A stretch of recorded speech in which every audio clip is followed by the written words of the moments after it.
Okay. I'm a little bummed that I can't see your guys' faces, but that's okay.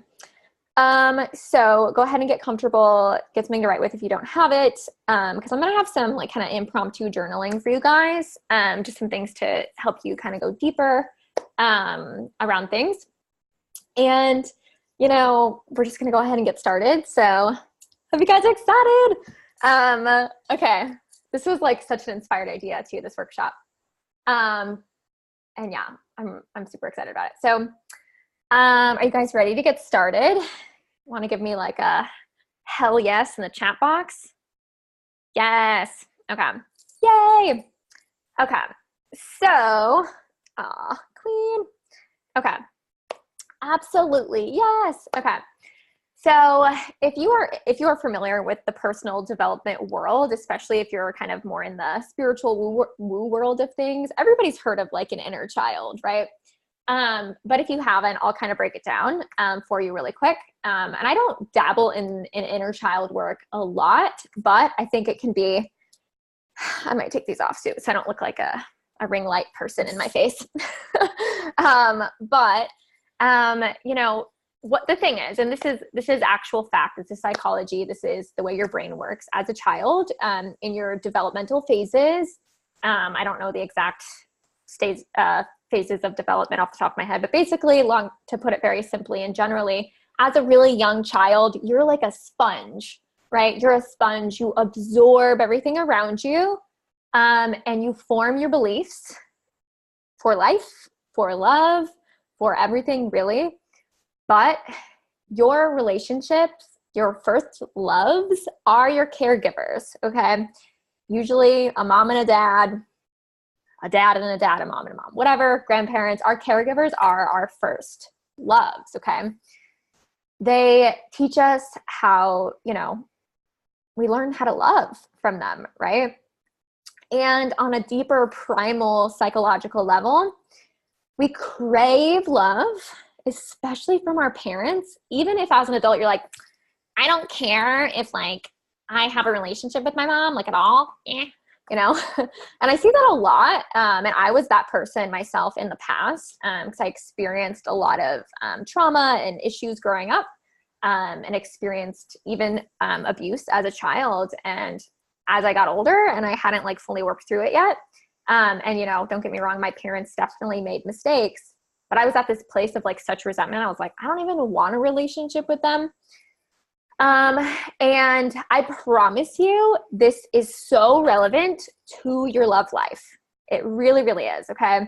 Because they are your first loves, right? And so if your parents, if your first loves, right, when you're at that age where you're learning about life, you're learning about love, you're learning about relationships, they don't meet your needs, right? They don't support you. They don't take care of you. They don't protect you. They're not consistent. They're not available, right? That's going to set you up in relationships with a belief system accordingly, okay? Been there, yeah. And I'll share a little bit more because, I think it'll be helpful. And honestly, I believe the way we raise our children and it has everything to do with love. It's just science, it's psychology, it's fact. But to me, I really believe I had a lot of romantic issues because I actually had a lot of childhood issues, right? And to me, I really believe in, as adults, as we heal our romantic issues, right? Not only are we going to get what we want, not only are we going to feel better, not only are we going to get the love that we want, but we're also going to be a lot less likely to create childhood issues for our children, right? And I think that nobody's perfect, and I think we're all going to make mistakes, and I think that that's unavoidable, but I think that we can always do better. I think that we can do probably a lot better than what we were all provided, what we all experienced. And again, you may love your parents, and I love my parents, and you might think, oh my God, I had a great upbringing, but I promise you, you experienced your form of contrast, right? Like I know my boyfriend, Justin, for example, to me, he had like the perfect family, like truly like financially comfortable, nurturing, caring mother. His parents are still together. he got yelled at, like there was things, but to me, I was like, I wish I had your life. Like, I wish I had that growing up. I mean, I don't actually wish that, but like, you know, on like I almost want to say like a wounded inner child place. Like I was like, oh my God, that's what I wanted. Right. Not because I didn't have that, but because that's what Justin had, right. He was like, oh my gosh. Because my mom growing up, and this is, you know, she was more of, like a roommate, a friend. Right. And I craved a nurturing mother figure and I never got that. And Justin thought that was so cool. He was like, oh my gosh, like you have this freedom. You have me and my mom, roommate friend. Yeah. Yeah. And yeah, me and my mom too. Yeah.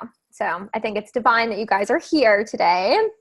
But yeah, so basically, yeah, controlling and overpowering. Yeah. So these things, and I find, and I don't think it's exactly like this. Like I think my, you know, cause that wasn't the only issues I had with my mom. I experienced like physical abuse, emotional abuse from, you know, my mom and, my father figure, my former stepfather. And my biological father was just not around for a majority of my childhood because of alcohol and money issues. Right. Which did create a lot of, like abandonment issues. And I will, for me, and I'm sharing this because I really, really want this to hit home for you guys. And I really, want you to understand how these things can develop and how these things can affect you as an adult. And we're going to get deeper into these things as we go along. So don't worry. So you'll be able to like really kind of reflect on your stuff, and be able to shift accordingly. Right. So, I know, because of those things that my dad had, they made him unavailable.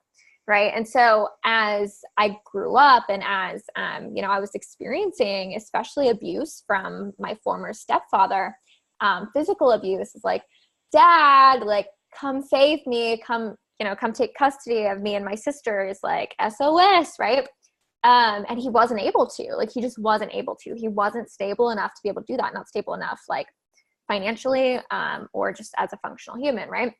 And so even though I didn't realize this at the time, it did set me up to just expect men to disappoint me, you know? And I feel like, you know, and I know not everyone is just, you know, a straight, female, but I really believe that, our relationships, you know, I feel like when we're predominantly, like when we're attracted to men, our relationship with our first man, with the first male figure in our life it's a big deal, you know, because when we're attracted to men, our relationships with our fathers can feel more significant because that's what we learn to expect and believe about men. Right.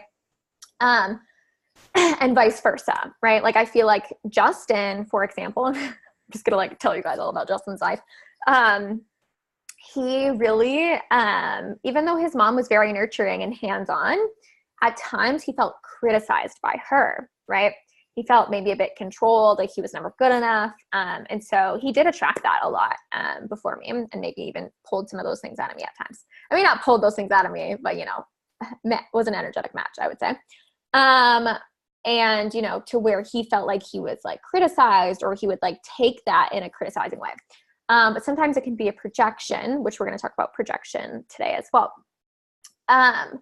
But I just kind of want to give you guys a little bit of a rundown. And I definitely think, you know, when you're attracted to men, your relationship with your mother, or, you know, the first, significant female in your life can affect you as well, for sure.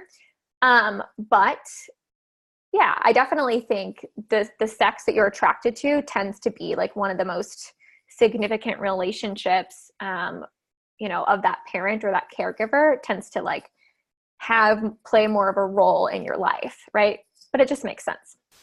So, what we're going to be talking about is, I just wanted to kind of give you guys a little bit of a rundown and an explanation, because the thing is, you may not have a conscious, resentful relationship with your parental figures. You know, honestly, when I did a lot of inner child work, I had a lot of resentment with my mom.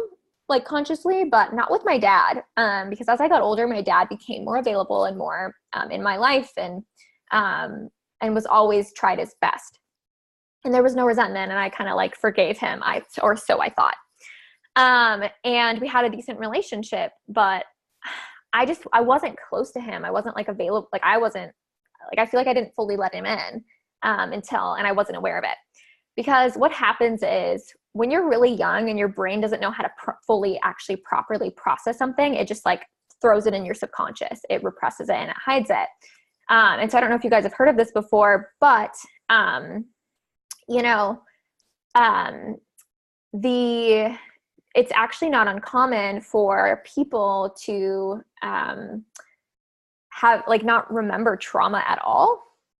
Like I actually know my grandmother, she had experienced trauma with her dad, and she didn't remember it until after he died, because our brains are really all about survival. They're all about protecting us, right? So when we can't handle something, when we don't know what to do with it, and it negatively affects our well-being, and we can't process it, we repress it. And it's not something that we do on purpose. It's just how our brain rolls, because our brain is all about our survival. That's like its biggest job.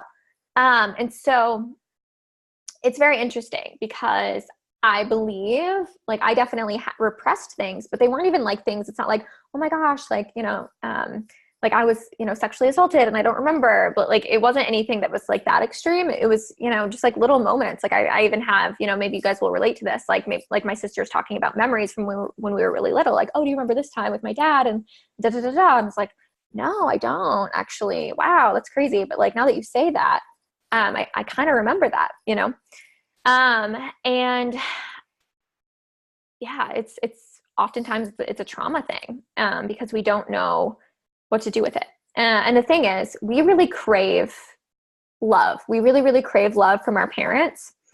Even if like, it's just a primal instinctual thing, because that has everything to do with our survival. Like there's I know this is the case with baby cows, for example, like in dairy milk, there's like certain hormones that are addictive. They're meant to be for the baby calf. So that way the baby calf wants to stay close to its mother. So that way the calf stays with the mom and eats and like is protected and survives, right? It's this deeper biological thing at play to keep your species like going, right? And so we have that too. And so the thing is, as a really young child, when you're dependent, like you are dependent on your caregivers, right? Them loving you can be a make or break for your survival, right? So oftentimes on just a biological level, on a primal level, we are conforming, we are meshing ourselves to be whatever it is that we need to be or think that we're supposed to be in order to get their love, in order to get their approval, in order to get their affection, in order to get their attention, in order to get their love, right? That's why and I think that there's a spiritual side to it too, where, like love is who we are and loving is natural. But those wounds from our parents, like when our parents don't approve of us, like that stings, like that can really, really sting. And there's a reason for it, because biologically you crave their love, right? Because your survival depended upon it, right? Like think about it. If you're a helpless little baby and your mom doesn't love you, you're probably not going to make it, right? And so it's a big deal, right? And there's these things that, when our parents, aren't fully stable, they're not fully available, they're not fully functioning, or they're just trying their best and they don't really know what they're doing. And I think that's true to everyone to a certain extent. Like we get a wound, we experience some form of trauma, we don't get a need met, and it affects us. And even when we're not, when we take it with us as an adult, we see the world through that lens, right?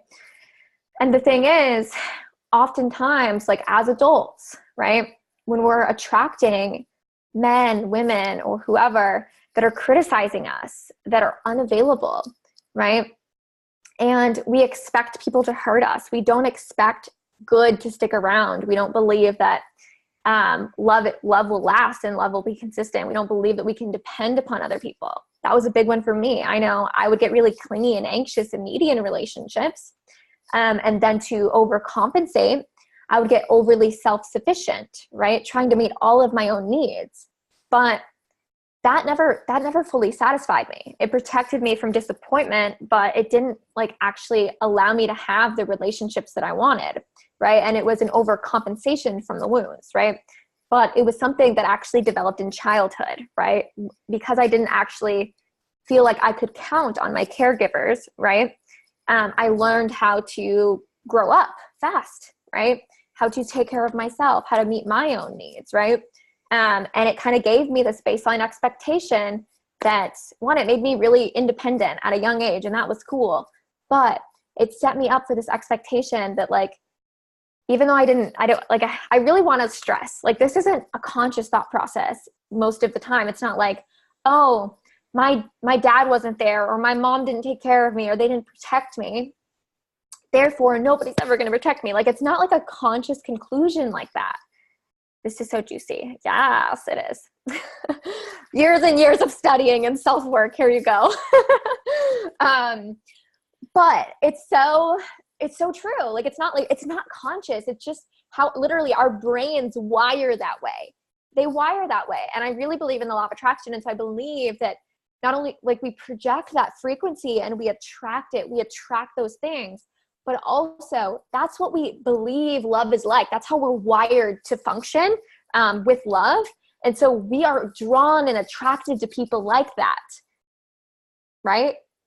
And there's many theories out there as to why. Like, there's this thing called imprinting, right? Where your brain, you don't need to know all this, but basically, like, your brain just is wired that way, right? Like, how can I make this into a metaphor? So kind of like a thermostat, right? So like, if you're like growing up, my mom always kept the thermostat of the house at 70 degrees, which is honestly a little chilly to me.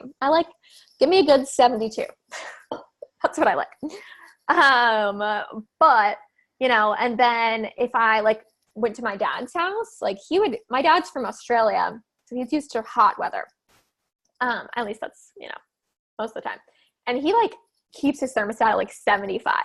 And like, I remember like when I first started going to my dad's house, as I was older and he became more available, I was like, oh my God, it's hot in here. It's hot. It's just like, that's what we're used to. That's what we expect. That's what we know how to handle. That's where we're comfortable, right? That's where we are comfortable, right? And so are you comfortable in people letting you down? Is that what you're used to? Are you comfortable in chaos? Are you comfortable in dysfunction? Right? Is that how you're wired? Right? But here's the thing. Yes, same. And here's another thing. Have you ever just been so turned on by, not even turned on, like maybe it's a physical sexual turn on, but maybe it's, I still am, just had the realization. Yeah. Like, I know this was the truth for me. When men didn't want me, even though I wanted them to want me, I kind of liked it. I was kind of like into it. I was like, this is exciting. Like, it just felt exciting, right? And I'm like, why? Why is somebody not treating me the way I deserve to be treated? Why do I like that? What is wrong with me? And I don't want you to be hard on yourself if you're relating to, some of the things that I, was like in the past. If you're like, oh shit, that's me like today, don't be hard on yourself. I got you. I got your back. Yeah, it makes you want it more, right? We're going to talk about that. It's a trauma thing. And some people like, there's like a biological aspect at play sometimes where I used to be so comfortable if men were obsessed with me. Yeah, and there's all kinds of reasons, right? There's for those kinds of, I just want to call them unhealthy attractions. That's what I want to call them. And I'm really just flowing. I have notes, but I'm just kind of flowing with what wants to come out. But I have so much to say about this. You have no idea. So we all have I just want to say, like, pick your poison. But like, our attractions don't come from nowhere, right? So it's what we're used to. It's what we're comfortable with, right? But also, you know, like for example, my comfort zone in relationships was emotionally unavailable men. I was that girl who would pine after guys that weren't like pining after her, right? I was pining after these men that didn't see my value, right? And that's where I was comfortable. And I think that there's a lot of reasons for that. I think that we get attracted to what we're comfortable with, what we're used to. I think there's a law of attraction aspect where if we have this belief, right, using mine as an example, that men aren't there when I need them. Men don't want me. They don't choose me. I'm not a priority. Because one of the reasons actually, so when I was younger, my dad was actually very present and available. Granted, you know, and then when I was 6, my dad moved pretty far away because of work. And then that's when shit like hit the fan and alcohol and money issues. And he wasn't around again until I was nearly 18. So there was this big chunk of my childhood, right? And, you know, at that young age, like I didn't actually know what was going on. I didn't know that like in my dad's mind that he was doing the right thing. He was doing the honorable thing. And he actually loved me a lot. To me, I was like, oh, I'm not important. I'm not important. I'm not a priority. Those things come first, right? And men aren't there. Men aren't there when I need them. Men don't choose me, right? Men abandon me. And when I need them, they're not there, right?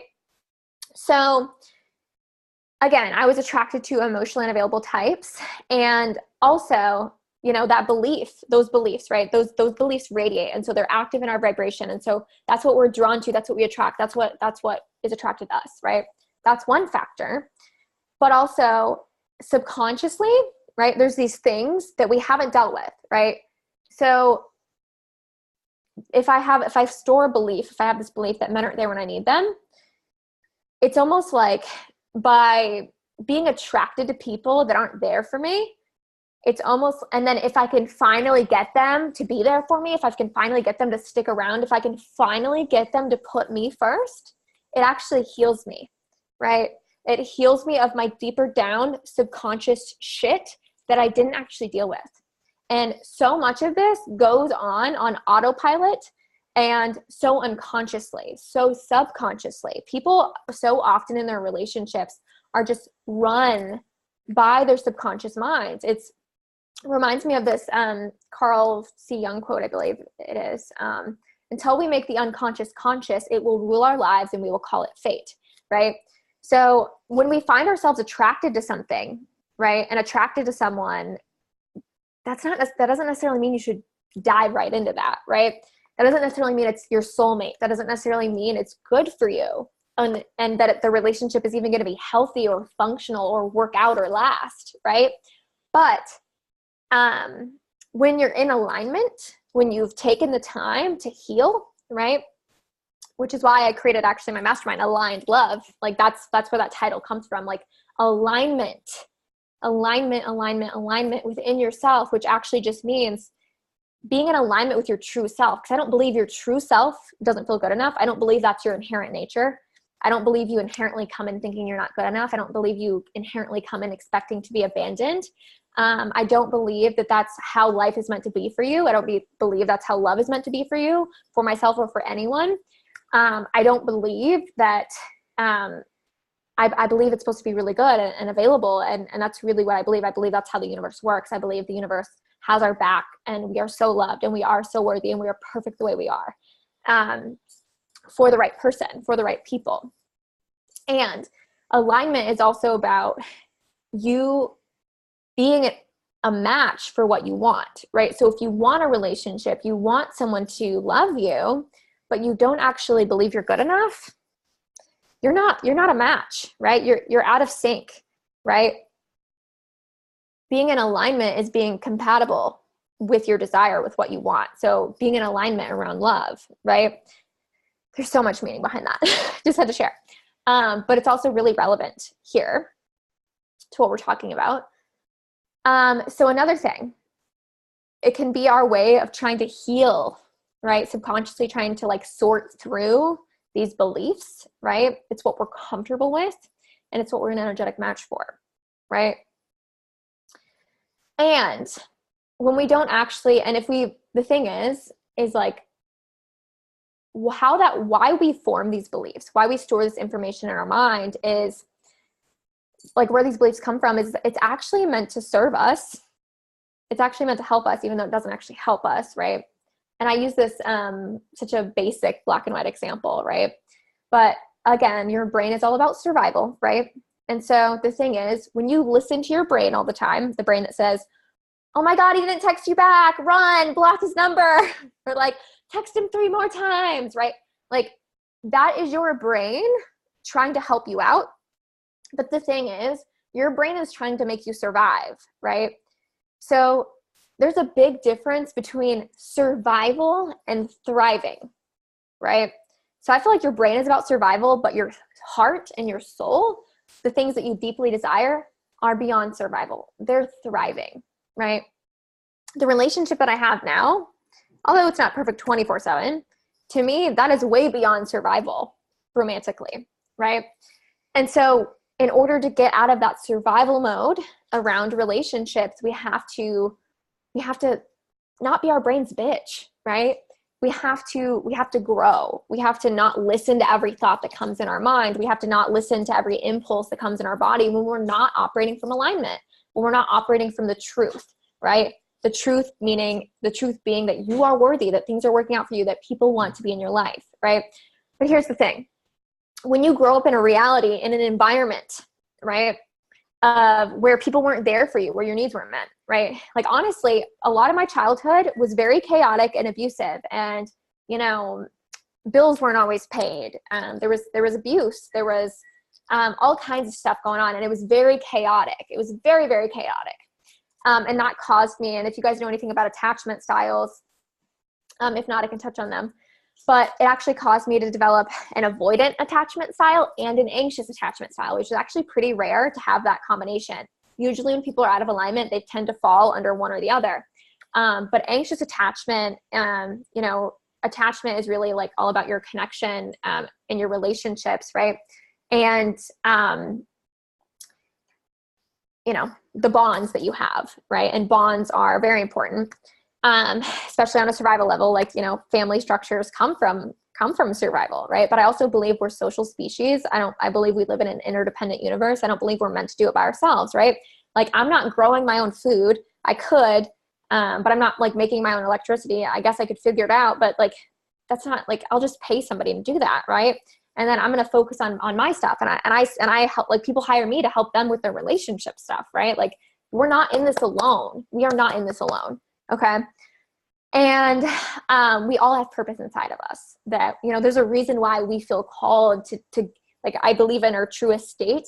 Yeah, we're selfish. We take care of ourselves because we have to put ourselves first. We have to survive.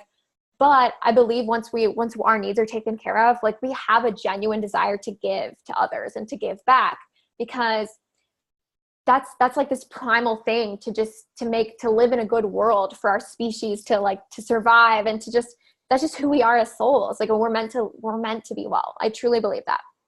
And so, your brain, right? When it comes to why we develop these beliefs, it's trying to help you, right? But oftentimes it hurts us, when those beliefs hold us back. But let's see here. I'm kind of got like 2 thoughts coming out at once. So I'm going to write one down and then go in order. Okay. Whew. Tons of energy flowing out of me about this right now. Okay. So let's say, right, you see like a tiger, let's pretend like we're cavemen, right? We're living in huts or caves or trees. I don't know. How did it work back then? Somebody enlighten me. I'm just kidding. I don't know. Doesn't matter. It's not the point. And let's say you see your buddy, somebody in your tribe, your pack or whatever, your family, get mauled by a tiger, right? And eaten, dragged away. They're gone, right? Your brain is meant to, it sees that experience, and it's like forms a belief. That's what beliefs are all about. we usually form beliefs in our developmental phases of young childhood, but also we form beliefs all the time, and especially in traumatic situations as well, because it's meant in anything that could possibly hurt us. We're forming beliefs because our brain's like, hey, let's try and live our best lives. Let's not die today. You know, like if you don't die today, your brain is successful. It's happy, right? Like we have inherent fears of like loud noises and falling, like for a reason, right?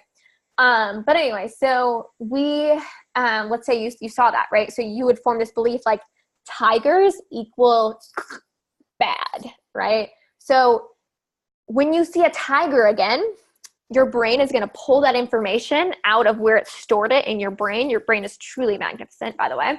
And it pulls it out into your conscious mind. And this happens so quickly. And it's like, get out of here, right? And it sends you into fight, flight, or freeze mode, right? In order for you to survive, right?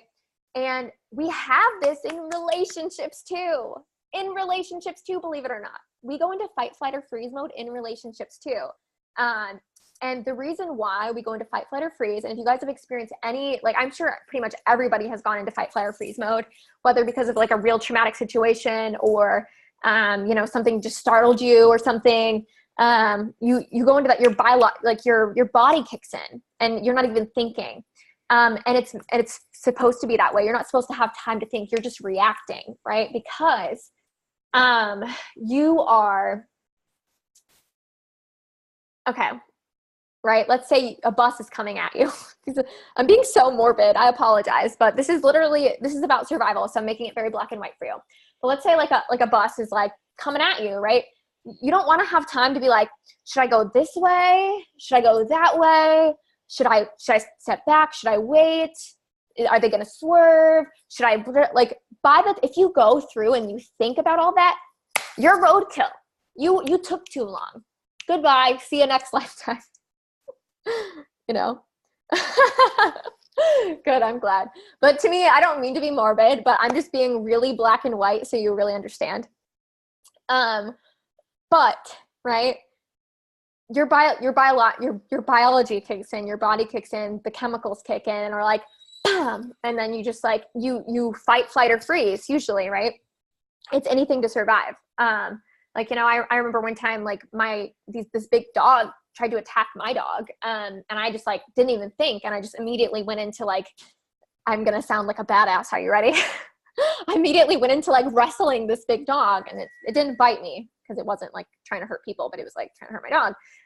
But I like shoved this dog off my dog, and I was like, ah, and I like grabbed my dog, and I didn't even think about it. Like, if I really actually had the chance to think about it, I was like, Justin's in the background, like she did. He was there. And he was scared. He went into freeze. But anyway, so like to me, like if I would have had time to think about it, maybe that wouldn't have been the smartest thing. So I'd have been like, is that dog going to bite me? Is that dog not going to bite me? Like, I don't know. But yeah, so fight, flight, or freeze is a real thing, obviously. But anyways, we also do this in relationships.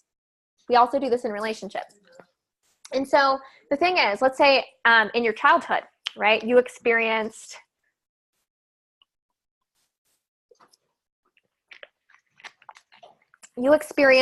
a parent that didn't meet your needs for whatever reason. Maybe they were unavailable. Maybe they weren't present. Maybe they weren't emotionally present, right? Your needs are not just survival needs. You have emotional needs. You have validation needs. You have recognition needs. You have approval needs, right? Like all these things affect you, right? And help you develop as a person. And also develop your sense of self. So let's say some need didn't get met, right? And then in that situation, your brain goes into my needs don't get met. And then you develop some sort of defense mechanism, something to help you cope, something to help you survive, right? So let's go back to my example. One of my coping mechanisms was people don't meet my needs. People aren't there for me when I need them. And so what am I going to do? I'm just going to not need other people, right? Connection feels scary. Giving other people the chance to support me feels scary because what if they let me down? What if they disappoint me, right? Or, you know, I even also had this belief in this, this core belief, which core beliefs can be changed, by the way. You can shift the stuff, you can rewire yourself. But I had this belief and this expectation that that people leave me, people abandon me. I had an abandonment wound. And, you know, abandonment can be like, you know, people leaving you, people not being there when you need them. It can, you know, and you didn't have to have like, it's not necessarily a black and white thing. Like I've worked with clients who were like me, like their dad wasn't around for a period of time, or at all. I've had clients where their dad died when they were young. I've had clients where, of all kinds of situations that their parents were there, but one of them worked a lot. And like, you know, it's not necessarily obvious, and you can look at your circumstances, but the most obvious thing is going to be like what you feel. Okay. And what you expect. Same. Yeah. So, to me, when I had this, you know, this belief that people leave me, right? The thing is, these beliefs get triggered at potential threats, right? So potential being the key word here. Potential meaning not necessarily a real threat, right? So if you perceive a threat, then your fight, flight, or freeze mode kicks in, right? And so have you ever, and I know you all have, so go ahead and just say yes now in the comments. But I promise you probably have, even if you can't think of it, had some kind of trigger come up in a relationship that just triggered you, and you just felt such a strong emotional charge in your body, in your, like, that it just overwhelmed you, and you just like went immediately into like, yeah, like this, it's an energy that I call yeah energy. Apparently that's what I call it. Where you immediately, even before starting something with someone, yeah, because you immediately go into, you know, let's say like my abandonment thing would get triggered by people not texting me back consistently, or right away. People not, you know, showing certain interests. Like it would get triggered by just like the littlest things, or maybe they were, hanging out with other women, and they were just friends, but that would trigger me, right? Anything that felt like a threat to our relationship was triggering. And those are some common examples, I feel like. But, you know, there were like smaller examples as well. But my brain was on the lookout. It was on the lookout for threats. And the thing is, law of attraction, right? It's not, when you're in that like survival mode, that's what you're drawn to, and that's what you attract, and that's what you're attracted to, right? So, you have to, yeah. So, the thing is, because you experienced that as a young child, right? Even if it is so abnormal and so not how most people operate, that's what you're going to believe about men, about women, about relationships, about the world. And you can literally apply this to anything. You can apply it to body stuff. You can apply it to money stuff. But like, it does apply to everything. But obviously, we're talking about relationships here. But you start to see the world through that lens. There's an actual name for it. What is it? Not that it matters. Nope. That's not what I was thinking of. My sister's like chiming in and was like, is it this? And I'm like, no. It's confirmation bias is what it is. Confirmation bias. Got all these fancy terms for you guys. Yeah. I'm just kidding. But yeah, so it's confirmation bias, like where you literally, you know, you can tell it's a projection when it feels more than likely a projection when it is this intense trigger. And, you know, maybe somebody doesn't text you back right away and you're ready to break up with them, or you're ready to never talk to them again. Or, you know, you get really anxious and you want to text them a million times, or, you know, you feel so hurt and so betrayed, right? Over things that are maybe, if you're being honest with yourself, not that big of a deal, right?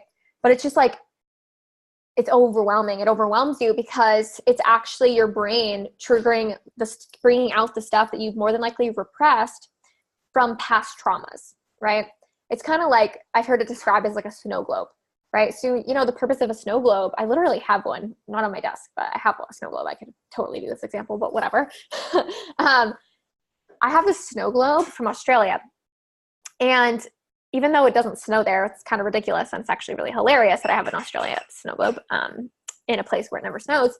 I mean, not all of Australia. Some Australia will get snow very rarely, but this place definitely didn't ever get snow. And so, you know, let's say, let's make it more realistic. Chicago, right? Let's say I had a Chicago snow globe, right? They definitely get snow, and a lot of it.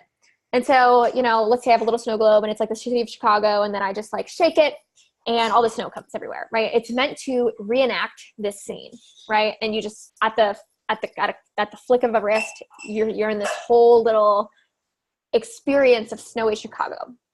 And that's what your triggers are like.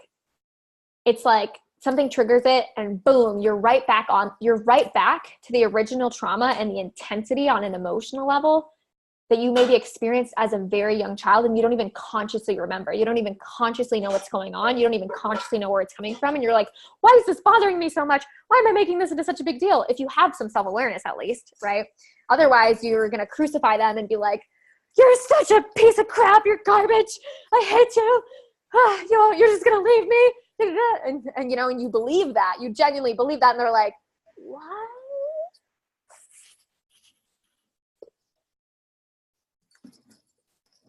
I'm entertaining as well. It's one of my side gigs. No, I'm just kidding. But it's true, right? Like, have you ever had somebody like project onto you? You're like, what? No, I love you. Like, no, I want to be with you. Like, what? Right? And so it's projection. It's the past. It's the past. It's the core belief. It's the past information that is stored in your brain being brought to the surface. That's like, warning, warning, warning, you're about to be abandoned. Warning, warning, warning, you're about to be rejected. Do something, do something. Defense mechanism. Ah! Right? And this is such an important foundation because this affects who you attract, who you're attracted to, and how you handle relationships and whether or not you sabotage them. Because a lot of the times people aren't that self-aware and they're just at the whim of their emotions, right? And so most humans, I would say actually every human on the planet, has their own form of trauma and has like stuff to work through. You know, I think that there are people who are naturally good at relationships and they were raised to be that way. They were taught to be that way, but that doesn't mean that there's not like little things. But they just have a lot of, you know, positive stored information like, oh yeah, like I'm worthy. People want me. Like I get my needs met. Yeah. Right. And they show up and they have this confidence and they're not afraid of connection. And, you know, they know that they're worthy. And so they're not like trying to prove it to other people. You know, it's like, what? Right. And that's really awesome. Right. But I didn't get that. And I'm sure you guys probably didn't get a lot of that either.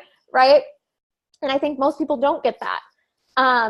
And which, you know, we develop defense mechanisms. And so this goes into, I'm going to touch on attachment styles because I know I kind of like gave you guys a little bit of a tease on that, and I will not be a tease, and I will satisfy you at least a little bit more. So, you know, there's many attachment styles, and, you know, some people, it's like a psychology thing. And, you know, some people say there's like more than 3, but simply put, there are like 3 main ones. There's secure, which is basically like you're in alignment, like you have self-worth and like, you know, you're worthy and like you have healthy interdependence and you like, you know, you give and take healthily and you like don't have anxiety and like you're not afraid of connection, right? And then there's anxious attachment, which is what I mostly was in the past when I would attract emotionally unavailable men. Like, it's like, love me, don't leave me, no, come back, love me. Right? Where it's kind of like when you perceive a threat to your relationship, you're like more of like a clinger, right? And even if you don't act on it, right? Like you feel it. And some people just try not act on it, but I'm telling you on a law of attraction level and on a rewiring your brain level, so you can change what you're attracted to level and you can change what you're attracting level. You can't just not act on it. You actually have to go in and shift. Okay. And then where the law of attraction comes in is after you're aware of it, after you shift it, you begin to put all of your energy, all of your focus into what you want, right? So once you work through the people leave me stuff, you begin, once you genuinely shift through it, and we'll talk more about that here shortly, you begin to put all of your energy and all of your focus and expectation into people want to be in my life. I can count on people. I can trust people, right? And you feed that energetically. And I believe that probably does some really positive rewiring for your brain as well. But yeah, so I'm gonna see if I can get away with these glasses for a minute. So yeah, but yeah, anxious attachment is really all about, on like a basic primal level, it's being well aware of the negative aspects of being alone, right? Put it on a very simple level.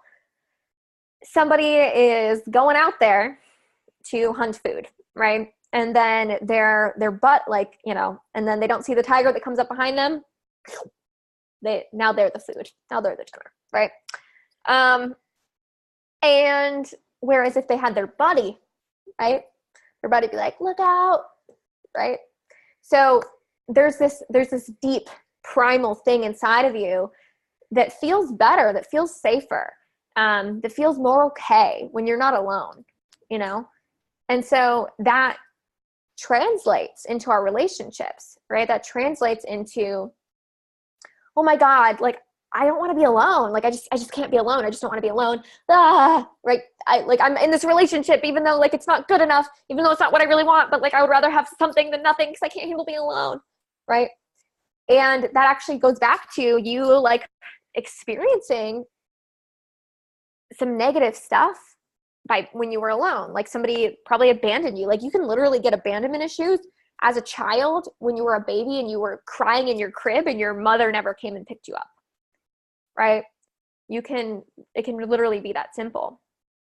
You can literally, and I don't want you to freak out and be like, oh my God, I'm like so screwed up and I have to like figure out everything that ever happened to me. Like it's not, you don't have to do that. You don't have to do that. We'll touch on some of that stuff today, but like, it's literally just about like aiming in the direction of what you want instead. It can really be that simple, but I really do find that it is helpful to sometimes kind of go in on like the bigger ones and figure them out. So that way you can really understand yourself and where these things are really coming from and how they're not real. And it's safe to just be like, you're crazy voice in my head and really like believe and feel the opposite. Right. But like, you know, like let's say you were weaned too early, right? Like you can get this, even though you weren't ready to be, you can start to just develop this idea that my needs don't get met. Right. And like, I'm not provided for, right? That can create money wounds too, I've heard. But it's interesting. I'm nerding out right now. Anyways, but the thing is, anxious or avoidant attachment is the opposite, right? It's a negative association with connection, right? So the thing is, if you've experienced pain and hurt because of connection, chances are you'll have a bit of an avoidant attachment style, which is really just about how you act in relationships, right? So because this developed, right, this avoidance is all about, you know, it's an evolution from anxious attachment. I mean, from, you know, like interdependent or from, you know, connection with others, right? Like let's say on a very primal level, like, you know, there wasn't enough food or for everyone. And so you had to kind of like have your own back, right? Or, you know, there was like a plague or something, right? You know, you had to learn, because if you were dependent upon other people for your survival and then your environment didn't allow you to have that option, you were screwed. Like, so you had to learn how to survive, right? And so anxious turned into avoidance for me. Yeah, same. I definitely would go back and forth. So, you know, if you have negative associations based on how your mom was, how your dad was, doesn't matter, blah, blah, blah, childhood stuff, right? You will not feel good in relationships. Connection will feel uncomfortable, right? Maybe you'll start to feel trapped, obligated. Like you just don't feel okay until you're by yourself, right? You're like, get away. I know I've definitely felt that way. I don't know if you guys have, let me know. In relationships where, yeah, and it can even be like a commitment issue, right? So, you know, if you like, I know like when me and Justin first got into a relationship, I had some of that stuff get kicked up, which was, I'm afraid that this isn't going to work out. I'm afraid that you're going to hurt me. Healthy relationship feels so wrong. Yeah. Yeah. And so you're not alone. Like you're not alone.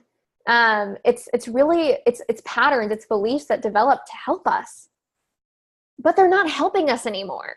They're holding us back. They are hurting us. They are hurting us. They are hurting us. They are hurting us. They are hurting us and they are holding us back from the relationship that you want, from the relationship that you can have, and from the relationship that you deserve. Right? And you know that, and that's why you're here today. Right? So, interesting, right? How these things that were trying to help us are hurting us now. Right? But the thing is too, oftentimes we're projecting. Like sometimes that's not even what's going on. Right? So we are, it's a perceived threat, right? So it's not necessarily what's going on. Like if Justin's hanging out with a girl, he has lots of friends that are girls, doesn't mean he's cheating on me, doesn't mean he's going to leave me and never be with me again, right? Which is honestly the stuff that would come up for me in the past, in past relationships. Like, oh my gosh, you're hanging out with a girl, you're going to break up with me. Like, you're not going to be there. You're going to want to be with them instead. Like, those were the thoughts that I had. And, I was like, what? Why? Right? And it just goes deeper than you realize. It really does go deeper than you realize. So I think we need to do some journaling. Let me look at my notes here, see if there's anything else I wanted to say around this. And then I want to kind of do some journaling with you guys. Okay.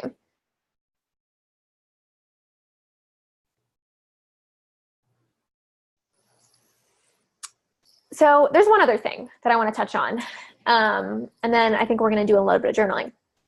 So I definitely think as well, like for example, when I was really pulled to unavailable men, I think it's what we're a vibrational match to. It's what we're comfortable in. And it's also what, I think I was trying on some level, like reenact some like a situation where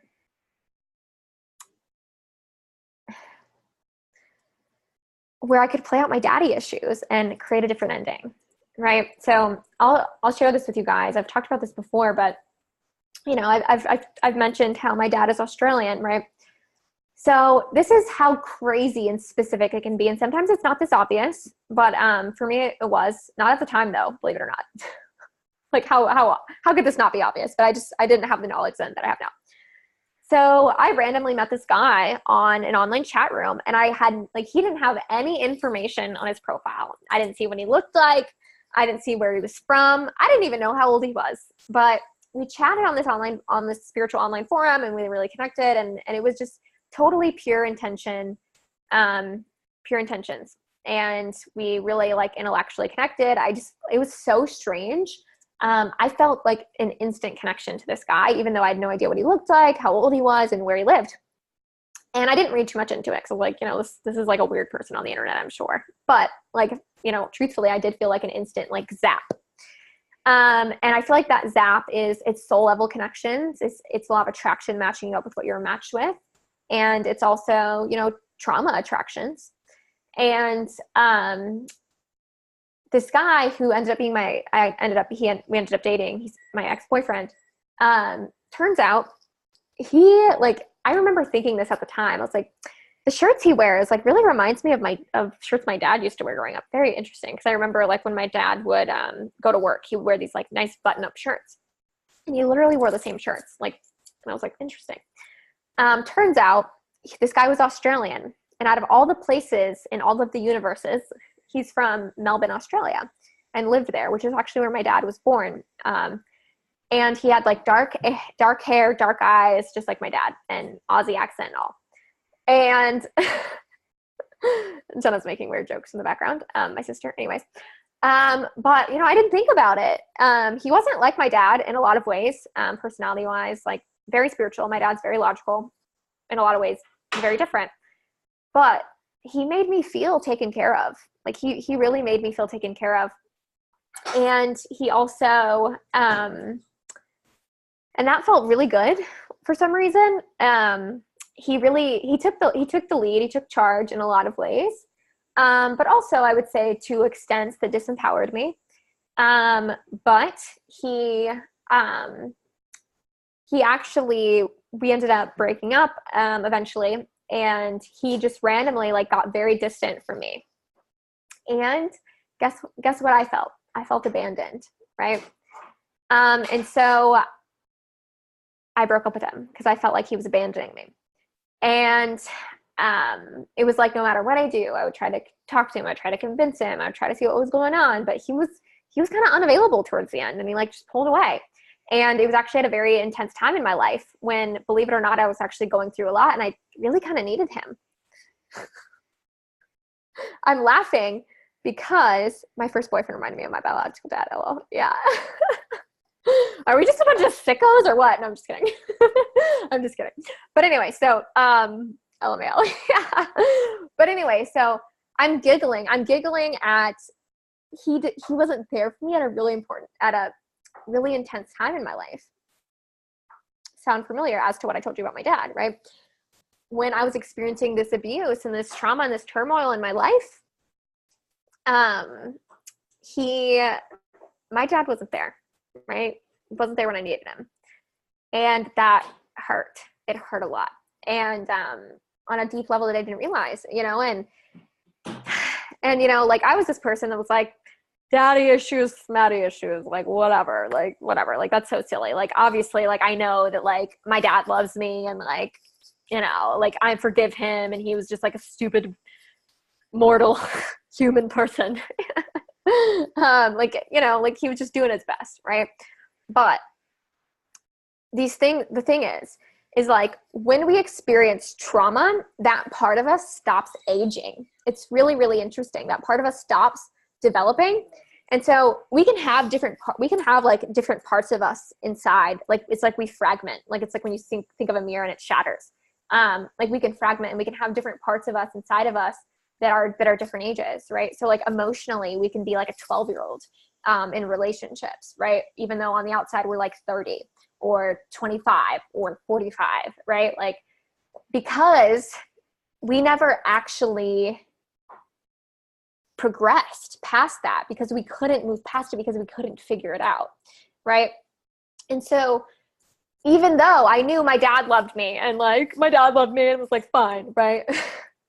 I'm being goofy, but you know, like I knew that like logically, right? But at the same time, in my love life, these people that I was letting into the innermost parts of me, right?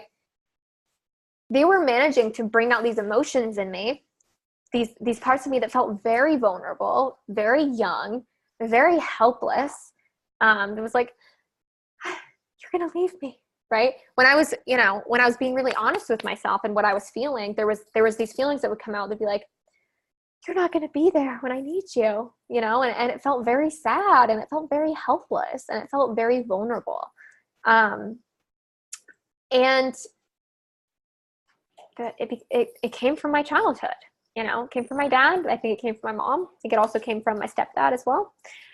Because, you know, my dad gave me this idea that men aren't there. And I would say my mother's former partner, who was around for so much of my childhood and taught me about love and was a father figure to me, he was very controlling and domineering and aggressive and abusive. And so that was also something I associated with masculinity and with men. And yeah.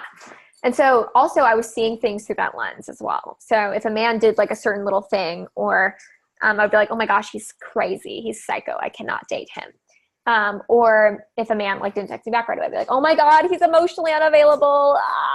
Which I actually had that come up with Justin in the very beginning as well. And so I don't necessarily think you have to like go in and like dig into your childhood stuff. I think, you know, you can just put all the energy and focus into like what you want.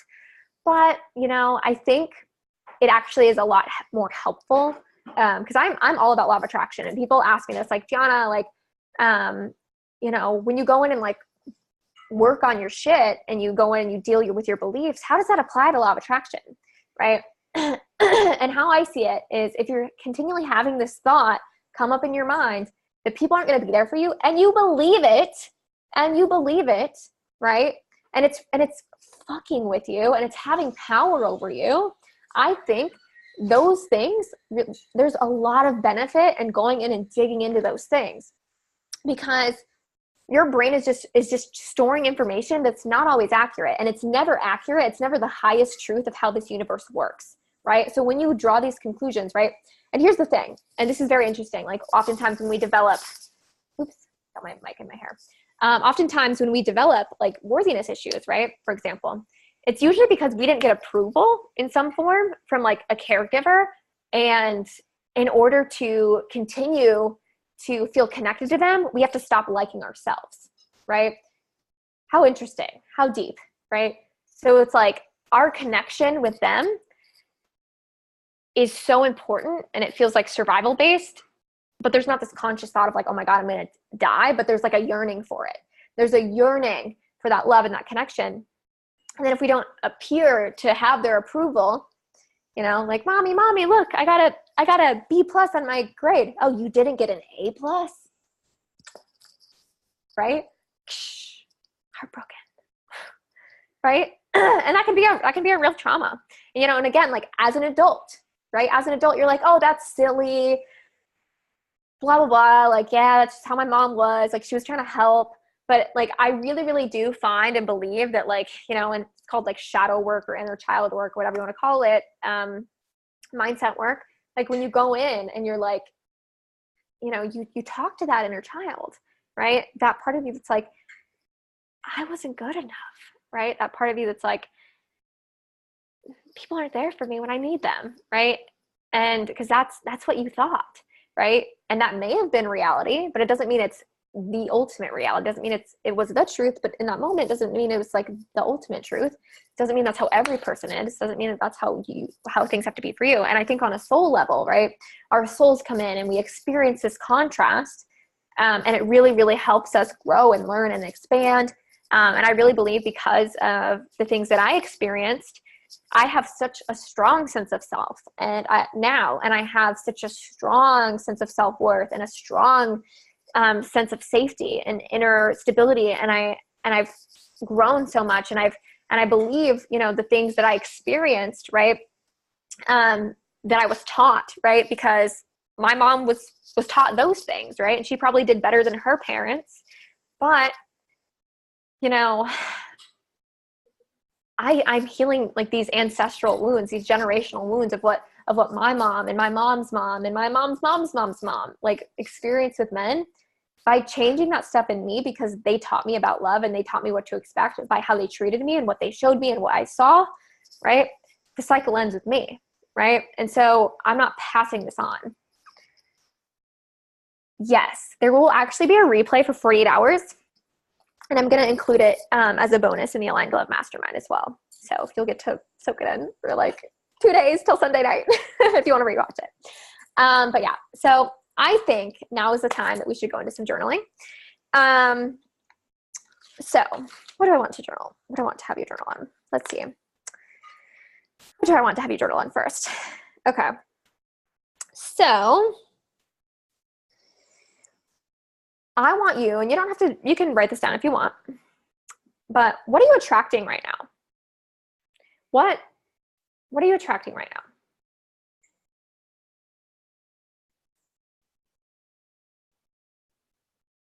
And let's actually focus on the negative stuff for a second. So if you're here today, chances are your love life is not exactly where you want it to be, and that's okay. We're always all works in progress in some form or another. But what about your love life is not feeling satisfying right now? Are people not being consistent with you? Are people not being emotionally available? They're not giving you the time, the attention, and the energy that you want, right? They are, maybe they're being controlling. Maybe they're being jealous, right? Try and sum it up. And yeah, because when you know what you don't not want, or when you know what you don't want, you know what you do want, right? But I want you, and this is a very simple exercise, and there's only so much we can do today, but I want to give you guys something to think about and some stuff to kind of dig into. What is that making you believe, right? So what comes up? Men just want to, this was also a thing. Like I had issues on both ends. So I had I had thoughts that like men, like I'm not good enough, right? Men leave me. People abandon me. People don't want to be with me. I'm not a priority, right?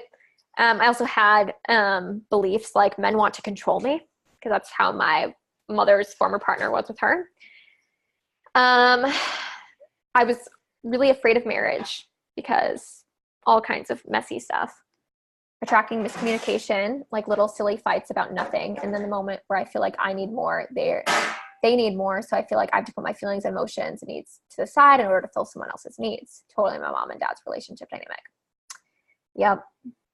Sometimes it's obvious, sometimes it's not. Like, fuck that. But I really, really like the human, but I don't love the dynamic. Yeah. And the work comes in, and we're going to journal a little bit more here, but just kind of give you a little side note. Oftentimes we play things out with people, and sometimes it's a projection. Like sometimes we're plotting the end before the end has ever come, before the end has even happened, right? And sometimes we're seeing it that way and we're assuming, right? And it's not actually what's going on. And sometimes we're just genuinely attracting that because that's who we've called in and manifested. But the work is still the same. The work is shifting it. And when you shift it in yourself, they rise up or they fall away. I'm really unsure. I feel like my current relationship is actually healthy, but I cannot relax into it because I do believe it will ultimately end in abandonment. Yeah. And that's another thing too. Like I've worked with a lot of people, like not all of my clients are just single. In fact, I would say a small percentage are, honestly. A lot of my clients are in relationships, or they're in new relationships, or they're engaged, and they're like, can't get over their ex, or like they're, and it's like really haunting them, and they're like not satisfied in their relationship, or they have these fears, these like intense panic fears come up of like, oh my God, are they cheating on me? Are they cheating on me? Are they cheating on me? Or like, they're going to leave me. They're going to leave me. They're going to leave me. Or, you know, and oftentimes when we're in relationships and we're not satisfied, chances are we're really shut down and we're not letting ourselves fully invest and fully connect because we ultimately have negative associations and beliefs around connection and fears. So like, I'm going to lose myself, or I'm going to be hurt and abandoned. So I'm just like not letting I'm fully present. You might even have a ring on your finger, but your heart isn't fully in it because you don't like yourself because you believe it's inevitably going to end. I know I actually did this in the past. And so you don't let yourself get fully attached and fully comfortable. You're waiting for the other shoe to drop because that's what you believe. That's what you expect. And the thing is, if you have those beliefs in the back of your mind, it's ultimately not going to help you because one, law of attraction is very real. Like I'm telling you, I had, when I was working through some deeper down abandonment stuff and like cheating stuff, there was this girl who like wanted to have basically wanted to have sex with Justin, and then he was like, I'm in a relationship, and she's like, I'll have sex with both of you guys. And we're like, no. She became our mailman. Like, how crazy is that? How crazy is that? Like, I cannot make that up. That is not a projection. That's not a coincidence. That is not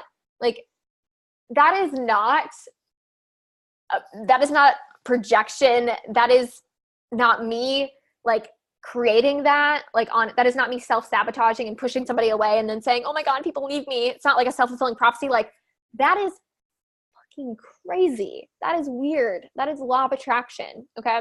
LOL. It's funny. Like, no, it's funny. Like, it really is funny. But it's like I'm intense about that because I'm like, oh my God, like I cannot make this shit up. Like law of attraction is so real. So real. Okay. So because law of attraction, for one, but also I promise you, if you are having these things in the back of your mind, one, you're not feeling good. You're not feeling good, and you don't have to live with that anxiety in relationships. Another thing, right?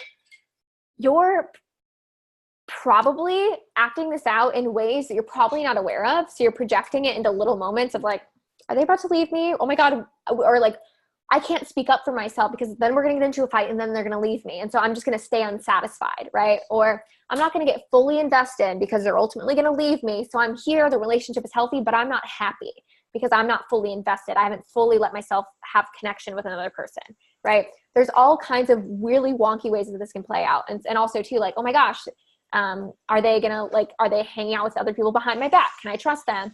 And then, maybe then you think like, if they get busy with work or something, you're like, oh, I'm not a priority. I'm not good enough. You don't love me. I'm not like, I don't matter. And they're like, what? Like, I'm just having a busy day. Or, and maybe it's not just a busy day. Maybe it's a little bit more than that. Right. And you become an energetic match, but then maybe you get critical towards them and you're like, you suck. And like, you're not good enough. Da, da, da, da, da. And then you just push them away because it's like, nobody wants to be with someone that's treating them like shit. Right. And then making them out to be a bad person and making them feel bad about themselves. Right. And then so they just get further and further away from you because of your fight, flight, or freeze mode. I would say that's more of a fight, right? When you get critical and you get controlling, right?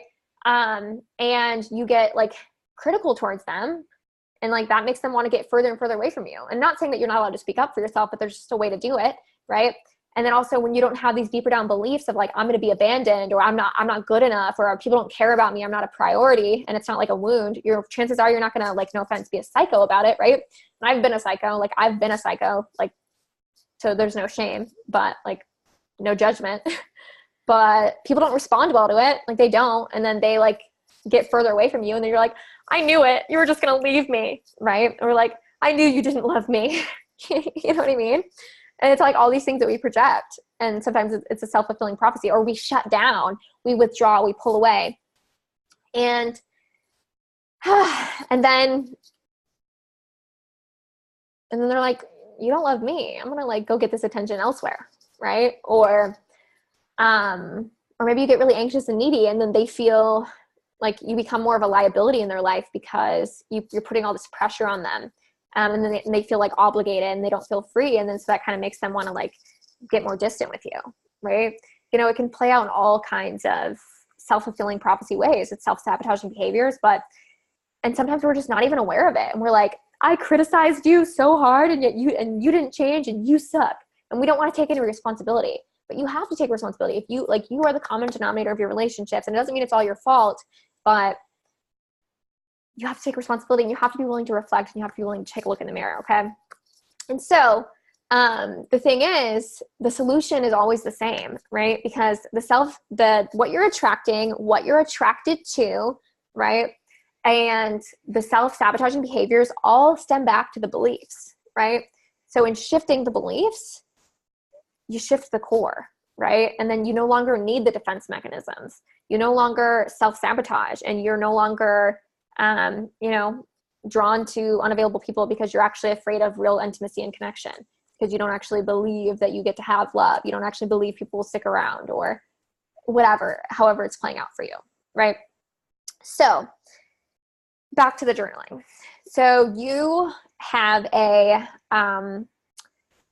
what's going wrong? So I want you to do your best to sum it up to how it's making you feel. To how it's making you feel. How it's making you feel. I'm going to be abandoned, right? And we actually have a couple of core fears around relationships, but I'm going to not talk too much. How's it making you feel? I gave some examples. I'm not good enough. I'm going to be abandoned. I'm not a priority. It can be more specific too. It can be all men just want to control me. That was a thing I had. I'm not safe in relationships. People let me down. People aren't there when I need them. All men lie. All men cheat.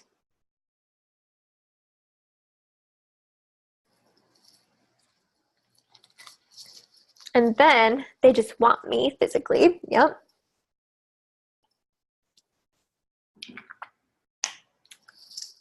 And the next thing I want you to do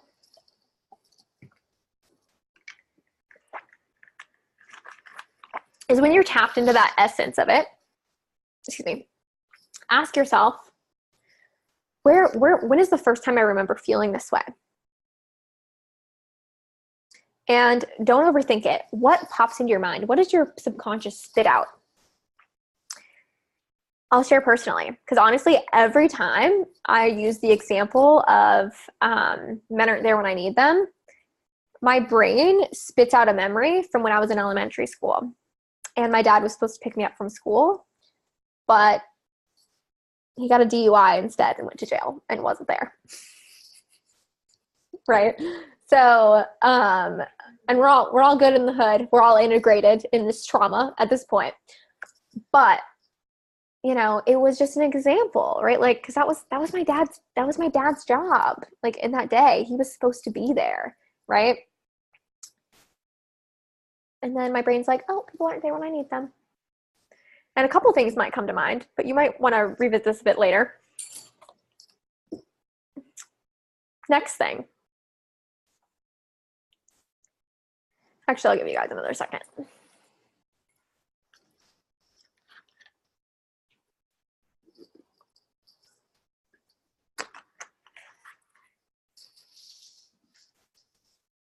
You know, and if you think that people just want you physically, you know, that might be more about like, people only care about your looks, right? Or my value is in my appearance or my sexuality.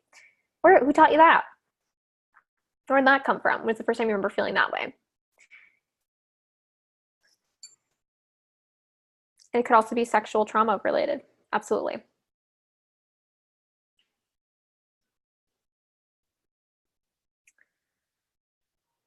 And then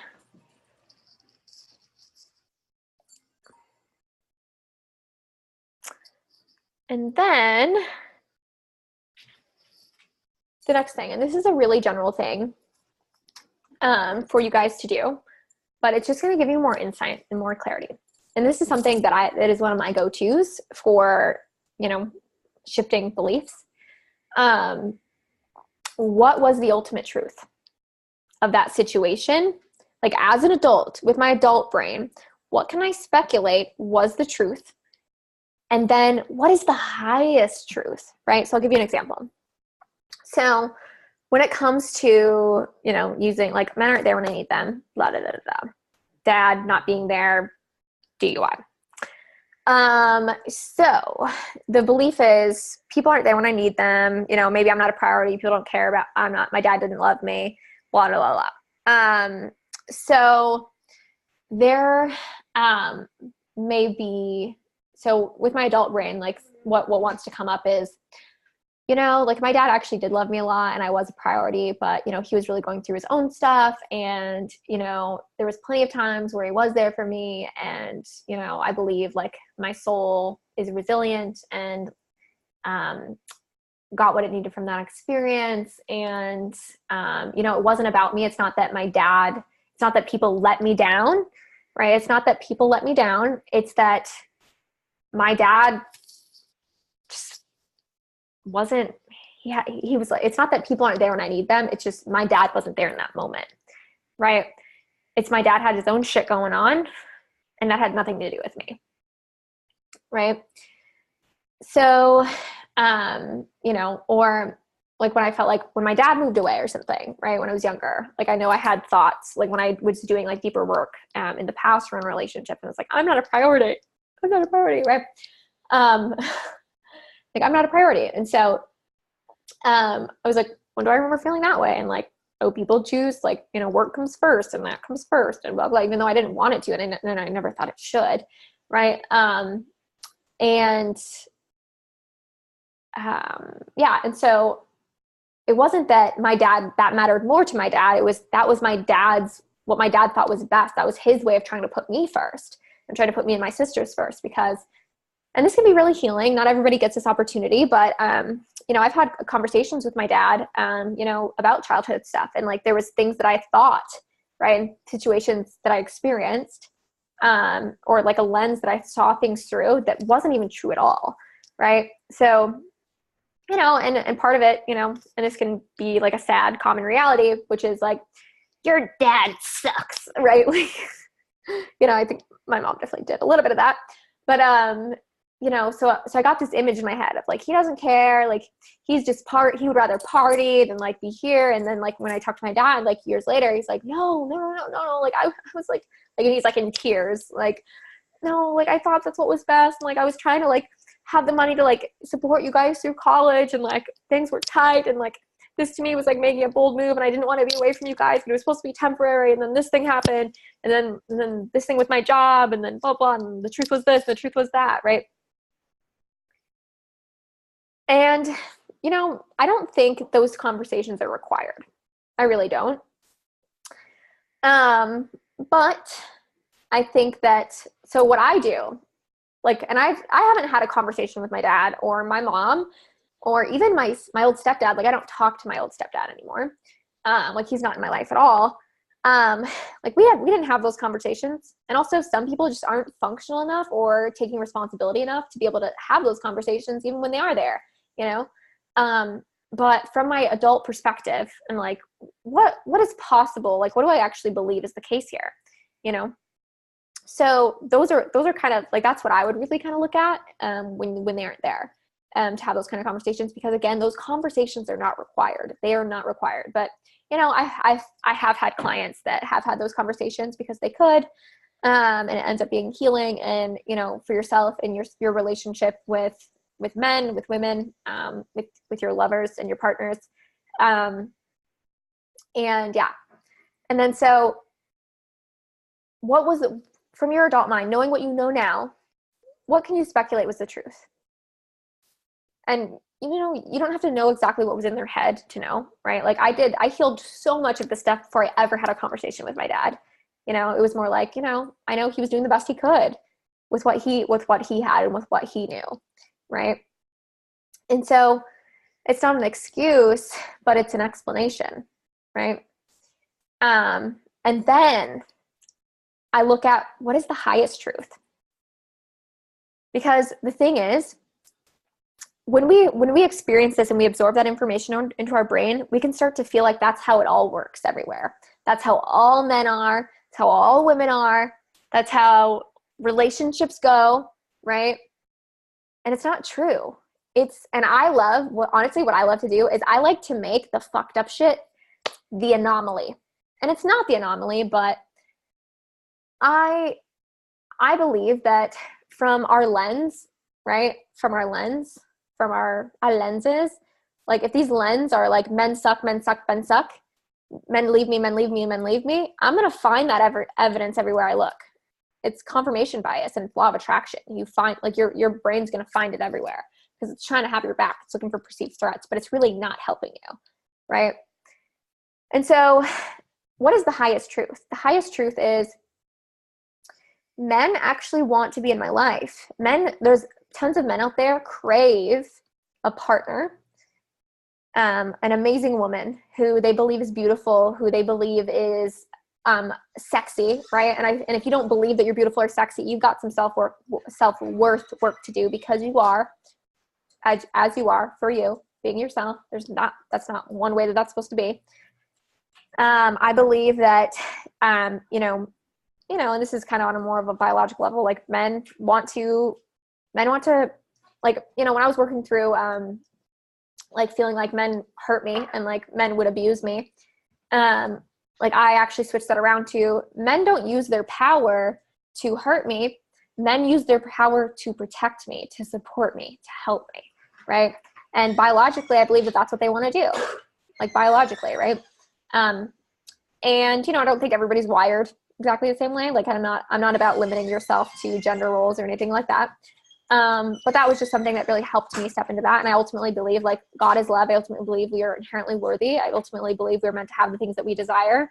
I ultimately believe people want to love you. Right. So those are the kind of the things that I was like, what is the highest truth? And I had to really, like, go into that and, like, bridge that. Right. So it's like you tap into that wound that it feels young, and maybe it feels like she's in 5th grade, maybe it feels like she's in 3rd grade, maybe younger, maybe older, right? Maybe she's 16, or he, or they. And what do they feel? What do they believe? And what was the truth, right? And then it's integrating that. It's processing it. It's moving through that and connecting to the highest truth. Well, here's the truth. And the truth is, people want to be in my life. People want to be in my life. People want to be in my life. Men want me. Men desire me. I'm a priority. All these kinds of things. And, you know, sometimes we need to do a little bit more work in order to like actually believe that. But primarily, foundationally, that's what it's about. And so to me, like, I ultimately believe now that I am worthy. Ultimately, like, you know, and when I have something come up in my relationships, which it doesn't really much now, but if something did, like, this is such a quick process in my head because I already have the groundwork of knowing how worthy I am. I actually have the groundwork done that I did a long time ago of knowing that people want to be in my life and knowing that like love is always consistent and that I'm safe, and that my happiness is in my control. But at the same time, you know, I can count on other people, and people do want to be in my life, and people want to be with me. Right. And like, people don't want to hurt me. People don't want to fuck me over, and they don't want to do that to you either. You know, that's not how people are wired. It's not. Okay. So, and if you believe otherwise, got some healing to do. That's all I'm saying. So, yeah, and the highest truth. And then I put my focus there, and I put my energy there. And there is, and I'm curious, what beliefs came up for you guys, and what is the highest truth that you're stepping into? Pop something in the comments for me. Curious what you guys are writing out right now.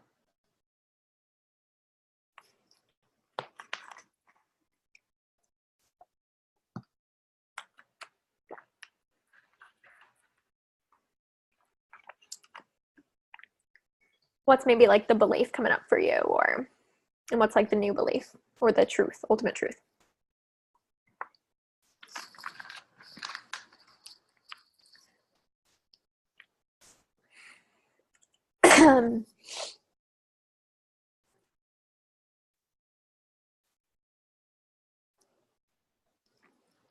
If you feel like sharing.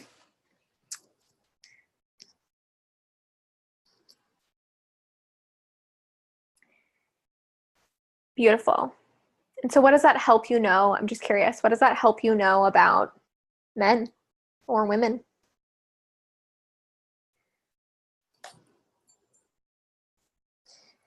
And you know, it's really interesting because when we haven't dealt with this stuff, I don't have to be thoughtless to be loved. I get to be loved the way I am. Beautiful. Beautiful, beautiful, beautiful. And I kind of don't think like, you know, this is where like the deeper work comes in, right? I don't really believe there is such a thing as, you know, like faultless, flawless, perfect. And I kind of think that that's just a perception, right? I kind of think that our faults are not flaws. They're not mistakes. They are not setbacks. They are assets.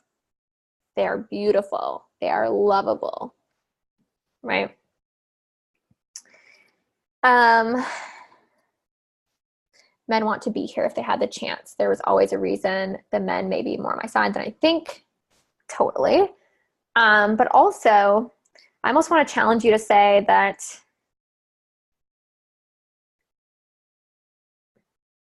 like men, not only do men want to be there, but men are there. Men, it's not like that men aren't there and then you have to like give a reason for it. Like, why can't men just be there?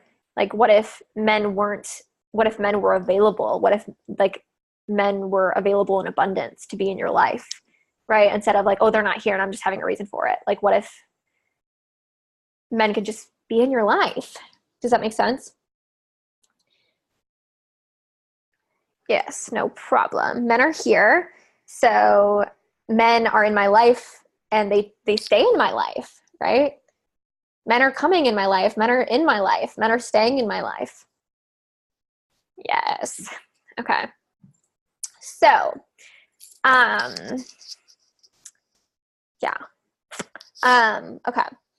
So the thing is, when we don't like, and I want to touch on this a little bit more, and like the reasons there can be a couple more reasons, but one of the big reasons why we find ourselves attracted to people that are like unavailable or abandon us or are controlling or whatever, it's a trauma attraction is what I like to call it, a trauma attraction.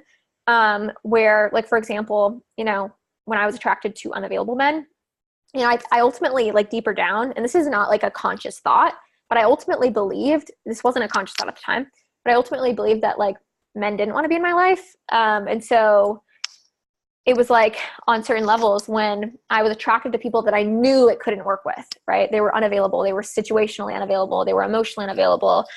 They were too fucked up to have a relationship. They had too much baggage. They couldn't have real intimacy with me. And I knew it from the fucking beginning. It was like, one, it was like me trying to like play out my dad wounds and like try and create a different ending to like help me process my subconscious stuff. And I think we all do this and we're just not aware of it. That's one reason, but also another reason, if I'm believing that I'm not good enough and I'm believing that people leave me, I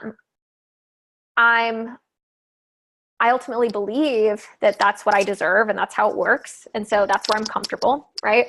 But also, like, I know for me with emotionally unavailable men in the past, I'd be like, I'm not good enough. I'm not good enough. I'm not good enough, which is how I felt.